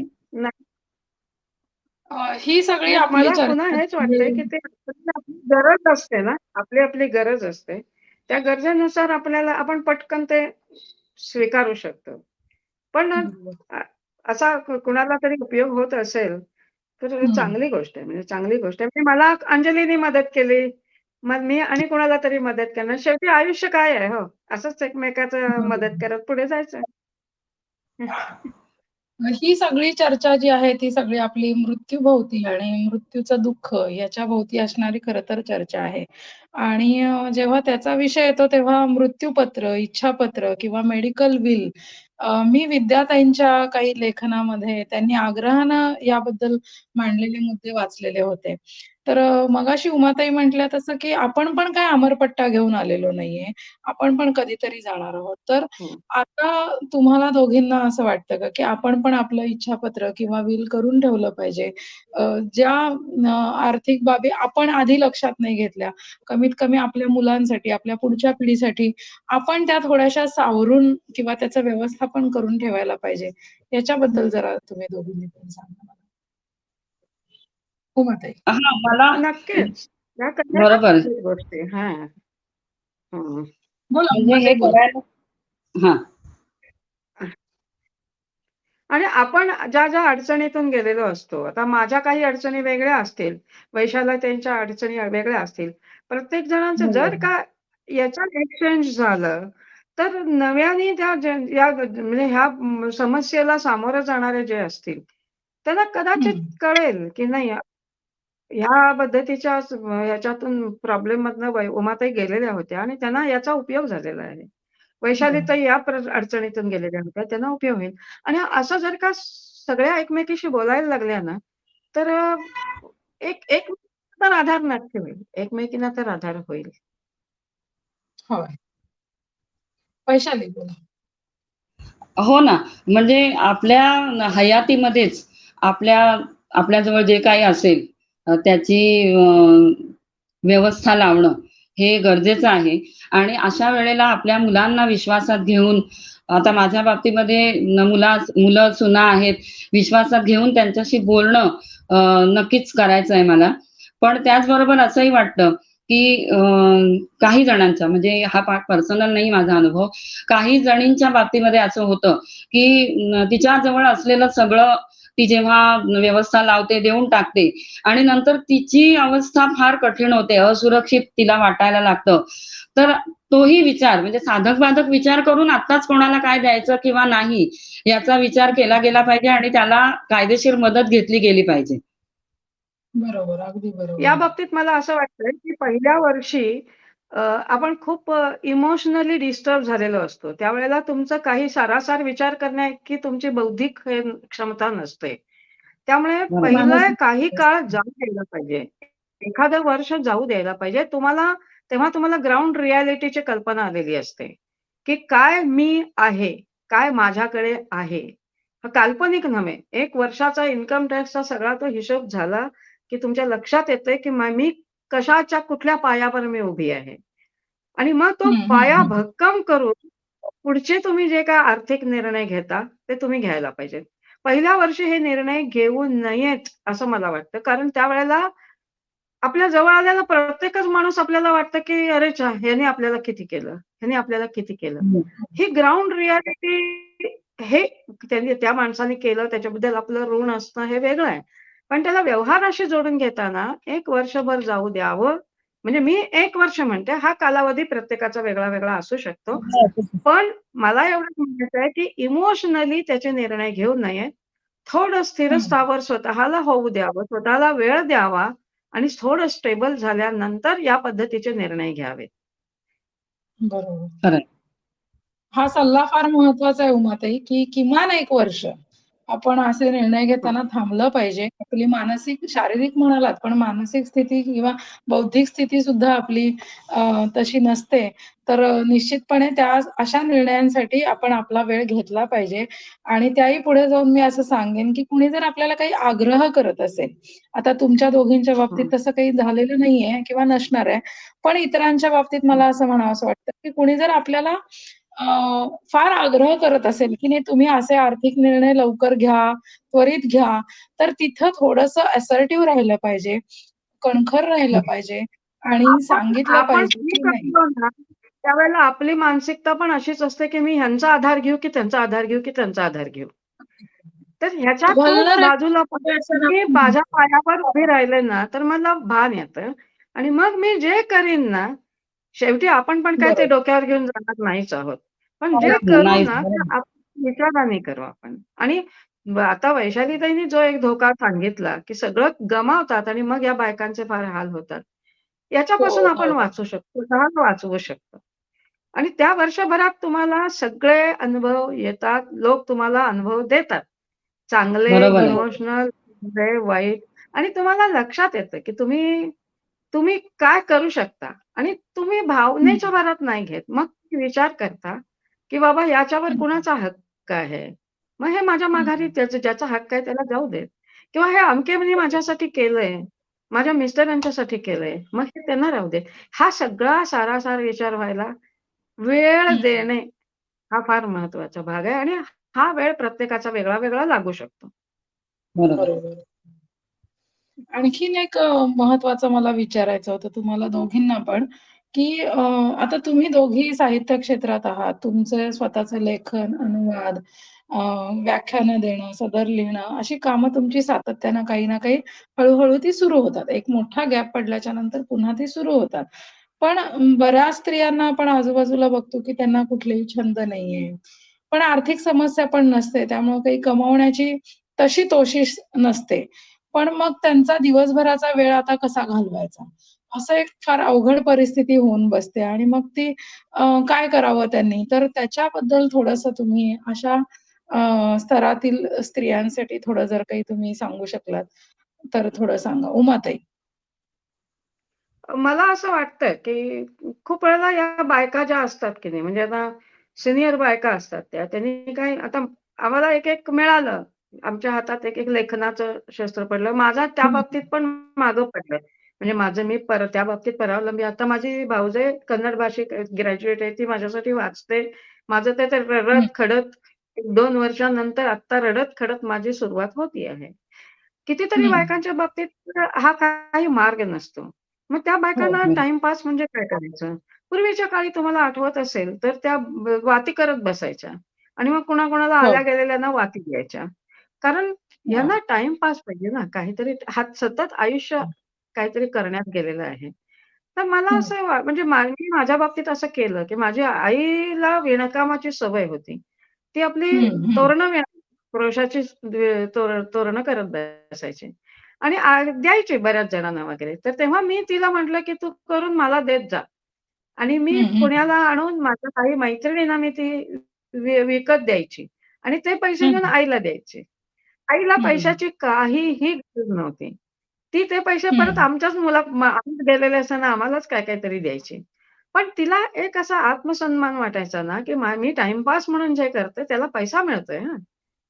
तर हा बरोबर. मला वाटतं हे गरज आहे. खूप वेळेला मुलांच्याकडनं ही चूक होते. मुलं काय म्हणतात आपल्याला हं, हं. पैशाची गरज नाहीये. तू काही करू नको. हो, हो. काही करू नको हं. म्हटल्यावर त्या बाईने 24 तास कसे काढायचे?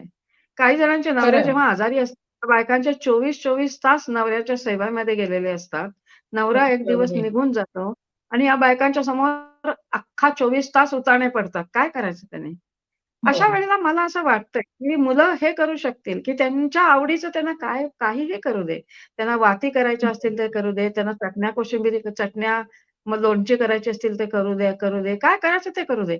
त्याच्याकडे इगोचा प्रश्न म्हणून बघता कामा नये. ती त्या हो, बाईची हो. गरज म्हणून बघावं आणि तुम्ही त्यांना मदत बरोबर. करू शकता. तुम्ही त्यांच्या जी काही पाकिटं असतील आपल्या 4 मित्रांना तुम्ही प्रेझेंट द्या.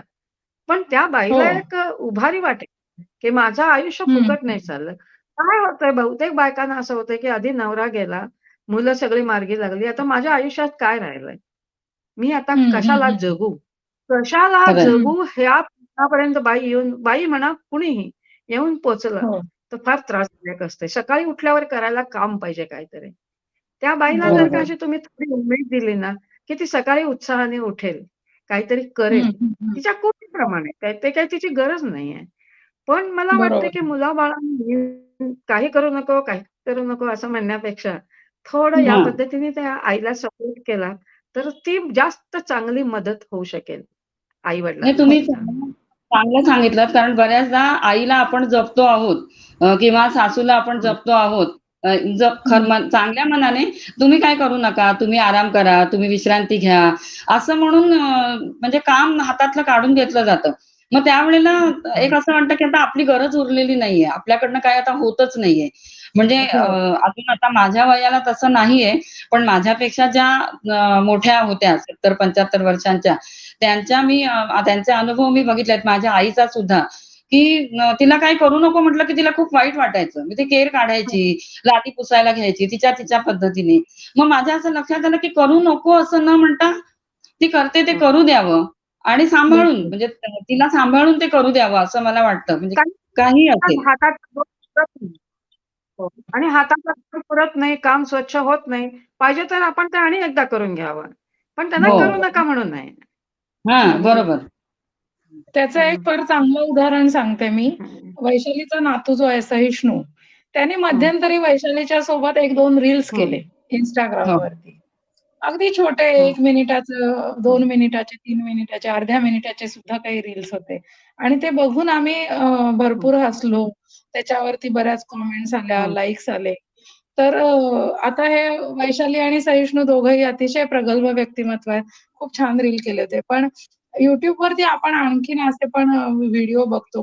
कोणी स्वयंपाक करतंय, कोणी रांगोळ्या काढून दाखवतंय. तर मला असं वाटतं, की हे मुलांनी आपल्या आईसाठी हे करायला हरकत नाही. आईकडे काय आपल्या टेक्निकल एक्सपर्टिझम असेल असं नाही. पण तुम्ही तुमच्या आईला स्वयंपाकाची आवड असेल, तर ती एखादा पदार्थ करत असेल, तर त्याचं शूटिंग करा. ते YouTubeवरती टाका. ज्याच्यातून तिला एक आनंद वाटेल, की आपला स्वयंपाक किंवा आपण करतोय त्या पदार्थाची रेसिपी सगळ्या जगापर्यंत पोहोचतीये, ते तिला दाखवून द्या. आणखी बऱ्याच जणींना WhatsApp येत नसतं, Facebook माहितीच नसतं. पण किमान संपर्क साधण्यापुरतं WhatsApp, व्हिडिओ कॉलिंग या गोष्टी मुलांनी आपल्या आयांना शिकवल्या पाहिजेत, की जेणेकरून त्याचा वेळप्रसंगी खूप संकटाच्या प्रसंगी सुद्धा खूप त्याची मदत होईल. तर अशा पद्धतीची मदत म्हणजे मगाशी आपण जो व्यवस्थापन शब्द वापरला, तर त्या व्यवस्थापनामध्ये हाही एक भाग असला पाहिजे. त्या नियोजनाचा हा एक भाग असला पाहिजे असं मला वाटतं. काही खरंय ते वेळेला काही तुम्ही दोघींनी हा अनुभव घेतला असेल. वैशाली माझ्या अधिक जवळची आहे आणि मग एखाद्या कार्यक्रमाला जायचंय आणि मग मी आता साडी कशी नेसू किंवा मी गळ्यात कसं घालू, मी कशी आवरू, असे प्रश्न तिच्या चेहऱ्यावरती मी वाचलेले आहेत. प्रत्यक्ष सुद्धा तिनं मला विचारलेले आहेत. "नाही, नाही, मी कशी आवरू? मला अपराधी वाटतं." तर असे जेव्हा उमाताई प्रश्न आपल्याला पडतात, तेव्हा त्या प्रश्नाशी कसं सामोरं जायचं? पुन्हा हा प्रश्न आपलाच आहे हे आधी लक्षात घ्यावं. समाजाला काही हं, पडलेलं नाहीये. समाज तेवढा प्रगल्भ आहे. एकेकाळी जे हं. आता आपण शब्द वापरत नाही विधवा अशा पद्धतीचा शब्द. पण अशा बायकांना की ज्यांचा पती नाही, अशा लोकांना किती, किती संकटातून जावं लागायचं. सतीपासून आपण विचार करायला जर गेलो तर किती वाईट बरोबर. परिस्थितीमधून सगळ्या बायका गेलेल्या आहेत. आपण खरं. सुदैवानेच म्हणते मी, आपण अशा काळात आहोत की आपल्याला समाज हा प्रॉब्लेम नाहीये. तुम्ही जर हं. चांगल्या रीतीने बाहेर म्हणजे तुम्ही तुमच्या नटू नका, पण तुमचा एरवी एक कार्यक्रमाला जायचा एक गेटअप जो आहे ना, तेवढा तुम्ही ठेवा ना. तेवढा हो. ठेवा. तेवढा ठेवला तर मला नाही वाटत कुणाला काय वाटतं त्याच्यामध्ये. प्रश्न बरोबर. पडतो. मला सुद्धा प्रश्न पडतो. आता नात्यातलं एक लग्न आलं, तर हं, कसं जायचं आता या लग्नाला? म्हणजे आपण कितीपत तयार व्हायचं? असे प्रश्न पडतात. हं. पण तुम्ही एका लग्न असं अटेंड करून बघा.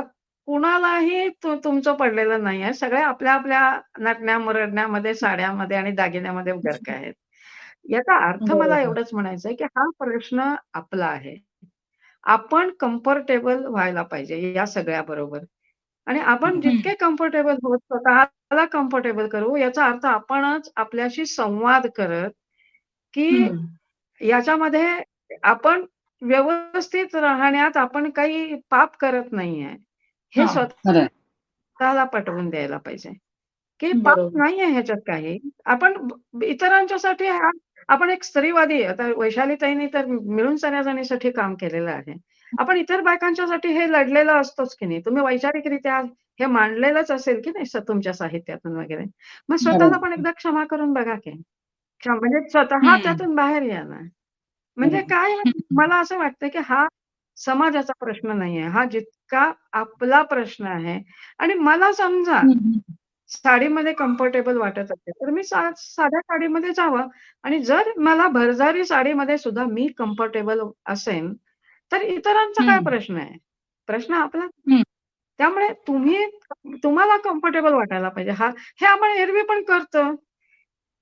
हो. एकाने फॅशन केली म्हणून ती फॅशन आपण करायला जात नाही. ते आपल्याला कॅरी करायला येतं का? हा विचार करतोच की नाही आपण. बरोबर. तोच खरंय. विचार नक्कीच. मला वाटतंय आपण करावा आणि आपल्याला जेवढं कॅरी करणं, कम्फर्टेबली कॅरी करणं हं. शक्य आहे. ज्याच्यामुळे आपल्याला हं. तो कॉम्प्लेक्स आपल्या चेहऱ्यावर दिसायला लागला ना, की ते लोकांच्या लक्षात येतंय. नाहीतर बरोबर आहे. बरोबर. लोकांच्या लक्षात सुद्धा येत नाही तुम्ही काय म्हणताय का. आपल्याच चेहऱ्यावर ते दिसायला लागलं ना, की हे मी चुकीचं करते काय, काय करते काय? मग लोक समजूत घालायला येतात. असं काही समजू नको आणि त्याचं आपल्याला आणखीन वाईट वाटतंय आणि रडायला येतंय हं. आपल्याला त्यावेळेला नको तेव्हा. खरं आहे. त्यापेक्षा आपला हा भाव मगाशी जे एक काय म्हणू आपण नियोजन करायचं जे म्हणता, असं ह्या हो. भावनेचं पण आपण त्या पद्धतीने नियोजन केलं आणि हे स्वतःला आपण सांगितलं ना, की हा कुणाचाही प्रश्न हं. नाहीये, हा माझा प्रश्न आहे. हो. ही लढाई माझी आहे आणि मला याच्यातून खरंय. हं. मला पॉझिटिव्हली बाहेर पडायचं आहे. पॉझिटिव्हली बाहेर पडायचं आहे. त्यामुळे मी कुणाला ब्लेम करायचं कारण नाही. मला जितकं स्वतःला सगळ्या काठ्या वापरून, सगळ्यांची मदत घेऊन, कुणालाही ब्लेम न देता मला ह्याच्यातून जितक्या सुरळीतपणे पुढे बाहेर येता येईल. कदाचित एखाद्या लग्नाच्या वेळेला, एखाद्या पहिल्या प्रसंगाच्या वेळेला आपण नर्व्हस होऊ. हो. नक्की. होऊ दे ना. बरोबर. पुढच्या वेळेला होच सुधरू. नक्कीच. का पुढच्या वेळेला सुधरू? हं. सुधरूया. म्हणजे सुधारायची इच्छा मात्र मनात ठेवायला पाहिजे. म्हणजे थोडक्यात मला असं वाटतं, की ठीक आहे, पती गेल्यामुळे आपलं निम्मं आयुष्य गेलं, आमचा निम्मा भाग जातो. शरीराचा निम्मा भाग पॅरालाईज झाल्यासारखा होतो. पण तरीही जगतोच हं. ना आपण. अगदी पॅरालिसिस झालेला माणूस पण जगतोच की. मग ते हो. खरं आहे. आपलं जगणं जे आहे, त्याच जगण्यातून, त्याच पतीच्या सहवासातून आपण बळ घ्यायचं आणि पुढे हं. जायचं. आपल्या हातात एवढंच आहे. हे पण तितकंच खरं आहे. फार महत्वाचं सांगितलं तुम्ही आणि तुमच्या बोलण्यावरून मला आणखी आता असं पुढं जाऊन म्हणावंसं वाटतंय, की ज्यावेळेला आपण असं आवरून वगैरे एखाद्या ठिकाणी जातो, तर it is a statement for others. आपले जे नातेवाईक आहेत, आपल्या आजूबाजूची आपली काळजीच घेणारी माणसं आहेत, तर त्यांना कुठेतरी आपण कम्फर्टेबल करतो असं मला वाटतंय, की हां, आता माझी आई किंवा माझी आत्या आहे, माझी मावशी आहे, हां, साडी नेसून नीटनेटकी आली आहे, याचा अर्थ आता तिच्याशी आपण इतर विषयांवर पण बोलू शकतो. कारण इतका काळ मधला काळ जो आहे, तो केवळ आपण सातत्यानं त्या दुःखाबद्दलच त्याच्या भोवतीच आपण फिरत असतो. पण कुठेतरी त्या क्षणाला मला असं वाटतंय, की बाकीच्यांना पण थोडंसं हुश्य वाटत असेल, की हां, आता आईशी आपण इतर गोष्टीबद्दल बोलू शकतो, साडीबद्दल बोलू शकतो, एखाद्या दागिन्याबद्दल बोलू शकतो. ज्या लग्नाला आपण चाललोय, त्या लग्नाबद्दल आपण काहीतरी बोलू शकतो. तर मला असं वाटतं आजूबाजूच्यांसाठी आपण अशा पद्धतीनं तयार होऊन जाणं हे एक विधान आहे, की हां, मी आता संवादाला अ, सिद्ध संवादासाठी तयार झाली आहे, सिद्ध झाली आहे आणि आता आपण इतर गोष्टींबद्दल पण बोलूया आणि आपलं रुटीन सुरू करूया. ह्याच्यासाठी एक ते महत्वाचं आहे असं मला वाटतं. वैशाली हे जे आपलं एकटेपणाचं जीवन आहे, हे जगायचं तर आहे आता उमाताई म्हणाल्या तसं आणि ते सुकर व्हायला पाहिजे. ते दुर्धर जीणं किंवा फार प्रचंड कष्टात जीणं पाहिजे पतीच्या निधनानंतर. तर तसं न होता सुकर व्हायला पाहिजे. असं नाही म्हणत, की ते तुम्ही आनंदी आणि फुलपाखरासारखं 16 वर्षाच्या मुलीसारखं जगणं काहीच कुणालाच अपेक्षित नाहीये किंवा एखाद्या 40च्या बाईसारखं सुद्धा जगणं अपेक्षित नाहीये. पण जे काही आयुष्य आहे आपलं, ते सुकर असलं पाहिजे, सोयीचं असलं पाहिजे स्वतःसाठी सुद्धा आणि इतरांच्यासाठी सुद्धा. तर त्याच्यासाठी आपण स्वतःमध्ये काय बदल करावेत, आपल्या घरात काय बदल करायला पाहिजेत, विचारात काय बदल करायला पाहिजेत, आपल्या ओव्हरऑल भूमिकेत काय बदल करायला पाहिजेत आणि काही वेळेला आपल्या नात्यांमध्ये सुद्धा काही बदल करायला पाहिजेत का? याच्याबद्दल वैशाली आधी तू सांग आणि मग त्याच्यानंतर उमाते तुम्ही सुद्धा सांगा. ह्या प्रश्नांचं आतापर्यंतच्या चर्चांमधनं बरीचशी उत्तरं मिळालेली आहेत, की स्वतःमध्ये बदल करायला हवेच आहेत आणि त्या बदलांमुळेच आपण पुढे जातो आणि ते बदल करण्यापेक्षा ते होत राहतात. म्हणजे हं, हं. मुद्दामहून काही करायला लागतात असं नाही जाणीवपूर्वक, पण काही वेळेला डोळे उघडे ठेवून बदल करावे लागतात. विशेषतः आपल्या मानलेल्या नात्यांविषयी. म्हणजे सख्या हं, हं. नात्यांविषयी तर आपल्याला अनुभव असतातच. पण हो. माझी मैत्री या सदरामध्ये नाती आहेत, ओळखीचे आहेत, परिचित आहेत. तर अशा वेळेला जवळचं कोण, दूरचं कोण हे आपण अगदी पक्क ओळखून असतो, ओळखायला मिळतं आपल्याला. आणि हं, असं हं. करूनच आणि शेवटी कुठलाही बंध हा त्यावेळेपुरता खरा वाटला तरी तो कायमचा खरा असतो असंही नाही. बरेचसे बंध असे हात सुटून जातात मध्येच. तर तोच बरोबर. पुढे अनुभव आहे. ते काय ह्यामुळेच येतो असं काही नाहीये. तर हां. त्यामुळे जे बदल घडतात ते स्वीकारत राहणं आणि काही जाणीवपूर्वक चांगले बदल करणं एवढंच आपल्या हातात आहे असं मला वाटतं. बरोबर. हं, हं, हं. उमाताई तुम्ही काय सांगाल? अ, आता वैशाली त्यांनी सांगितलं ते अगदी खरं आहे. दुसरा एक याला जोडून मला एक म्हणावं लागतं, निसर्ग आपलं काम करत असतो. हं. जखमेवर हं, हं. खपली बसत असते. तर हं. आपण ती खपली बसू द्यावी. त्याचा व्रण राहील त्या जागी, राहू देत. तो राहू देत. त्याच्याविषयी काय आपण प्लास्टिक सर्जरी करून घ्यायची गरज नाही. पण अ, काय होतंय, की हळू-हळू स्वतःकडे सिम्पथी मिळवायच्या दृष्टीने आपण ती खपली वरचेवर टोकरत राहतो आणि ती जखम बळबळती ठेवतो. तर हं, तसं हं, हं. करण्यामुळे मगाशी जो विषय झाला आपला तोच होतो, की आजूबाजूची लोकं मग दुरावायला लागतात. एक आणि बरोबर. दुसरं म्हणजे आपल्याला आपल्यात ती एक विकृती तयार होते, की ते दुःखातच सुख मानणे या हां. हं, हं, पद्धतीच्या हं. एक विकृत मानसिकतेच्या अवस्थेचा आपण हळू बळी ठरायला लागतो. आणि हं. नॉर्मल राहणं हे जे एक आपण ज्या पद्धतीत एकटे राहतो, त्यावेळेला जे काही मानसिकदृष्ट्या आपण व्यवस्थित एकटं राहून हेल्दी राहणं जे म्हणजे मानसिकदृष्ट्या सुद्धा आपल्याला सुदृढता जपायला पाहिजे. या खरं आहे. दृष्टीने काळाने ह्या ज्या काही खपल्या आपल्याला धरायला दिलेल्या आपोआपच धरलेल्या आहेत ना, त्या आपण बरोबर. सारख्या-सारख्या टोकरत आपण टोकरू नये. परिस्थिती खरं आहे. खरं आहे. प्रमाणे कधीतरी त्या एकदम अंमलूत येत एकदम त्या अशा पडतात. वाईट वाटतं, रडू येतं. यालाही आपण घाबरायचं कारण नाही. असं कधी बरोबर. वाटलं ना, तर आपण आपल्याला आपला तो हक्कही आपण आपल्याकडे ठेवायला पाहिजे, की मला आज आत्ता आठवण आली आणि माझ्या डोळ्यात पाणी आलं, तर का नाही यायचं? हं, इतकी वर्ष आपण त्यांच्याबरोबर काढलेली आहेत, ते वाटत आहेत. पण आपण मगाशी जसं आपण अगदी सुरुवातीपासून लाटेचं उदाहरण म्हणतोय, त्या हं, लाटेने हं. आपण त्या क्षणी कोलमडलो असलो, तरी आपण स्वतःला सावरायचं आणि हे आपणच करायला पाहिजे. आजूबाजूच्या लोकांना बरोबर. लक्षात आलं तर त्यांनी त्याच्यासाठी मदत जरूर करावी. पण तेवढाच आधार द्यायचा आणि मग परत तेच बोलत बसायचं नाही. विषय हां. हं. बदलायचे. मगाशी आता हो, यांनी जसं हो. सांगितलं विषय बदलायचे. वेळ सिनेमाचे विषय काढा, प्रवासाचे विषय काढा. प्रवासाला जा. तुमच्या हं, हं. तुम्ही तब्येत चांगली ठेवून घेतली ना, तर प्रवास भरपूर तुम्ही करू शकता. तुमच्याला बरोबर. विवंचना नसते. तुमच्या मागे खेचणारे धागे नसतात. म्हणजे एका अर्थी हे कसं काय म्हणू आपण त्याला, एक प्रकारे निरामय जीवन आपलं होत चाललेलं असतंय. हं, म्हणजे हं. एका अर्थी आपण जसे वानप्रस्थाश्रम म्हणतो आपण, म्हणजे हळू-हळू या सगळं मागं टाकत आपण पुढे चाललेलो आहोत. तर बरोबर. कदाचित आपण आता इमिजिएट मी म्हणत नाही, पण कुठल्यातरी एका टप्प्यावर हाही मोह आपण मागे टाकला, तर आपण मृत्यूला हं, आणखीन चांगल्या प्रकारे सामोरं जाऊ शकू की काय? बरोबर. आणि जे आपल्याला हं. आवश्यक आहे. शेवटचा तो दिवस चांगला व्हायला पाहिजे असेल, तर जसं खरं. या आयुष्यातून आपण आता पुढे आलेलो आहोत, तसे आता आहे या टप्पाही मागे टाकून आपण पुढे गेलो, तर कदाचित आपण मृत्यूला सरळ सामोरे जाऊ शकू. शेवटी भविष्यात काय होणार आहे, मी पण आता लांब्या माहिती. तेवढ्या गप्पा मारतीये, पण पुढे काय होणार आहे मला पण माहीत नाही. पण आपण हे करू खरं. शकू असं मला वाटतं. बरोबर. शेवटचा दिवस गोड व्हावा.